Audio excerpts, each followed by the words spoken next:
ಕರ್ನಾಟಕ ಸರ್ಕಾರದ ಸನ್ಮಾನ್ಯ ಮುಖ್ಯಮಂತ್ರಿಗಳಾದಂಥ ಸಿದ್ದರಾಮಯ್ಯನವರು ಕಾಂಗ್ರೆಸ್ ಸರ್ಕಾರದ 25-26ನೇ ಸಾಲಿನ ಬಡ್ಜೆಟನ್ನು ಮಂಡನೆ ಮಾಡಿದ್ದಾರೆ. ವಿಶೇಷವಾಗಿ ಗ್ರಾಮೀಣ ಪ್ರದೇಶವನ್ನು ದೃಷ್ಟಿಯಲ್ಲಿಟ್ಟುಕೊಂಡು ಗ್ರಾಮೀಣ ಪ್ರದೇಶದ ರೈತರ, ಮಹಿಳೆಯರ ಮತ್ತು ಕೃಷಿ ಕಾರ್ಮಿಕರ, ಕೂಲಿ ಕಾರ್ಮಿಕರ ಅಭಿವೃದ್ಧಿಗೆ ಹೆಚ್ಚು ಒತ್ತನ್ನು ಕೊಟ್ಟಿದ್ದಾರೆ. ಶ್ರೀ ಪಂಚಮುಖಿ ಆಂಜನೇಯ ಶ್ರೀ ಬನಶಂಕರಿ ದೇವಾಲಯ, ಸೋಮಿನಕೊಪ್ಪ ಮುಖ್ಯ ರಸ್ತೆ, ಶಿವಮೊಗ್ಗ.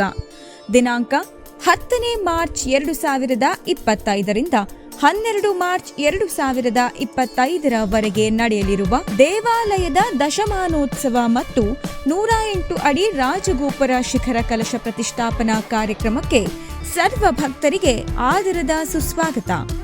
ಸ್ವಾಗತ ಕೋರುವವರು ಧರ್ಮದರ್ಶಿಗಳಾದ ವೇದ ಬ್ರಹ್ಮಶ್ರೀ ರವೀಂದ್ರ ಭಟ್, ಸಲಹೆಗಾರರಾದ ಸುರೇಶ್ ಕೆ ಬಾಳೆಗುಂಡಿ ಹಾಗೂ ಆಡಳಿತಗಾರರಾದ ಶ್ರೀಮತಿ ದಿವ್ಯಾ ಕೆಆರ್.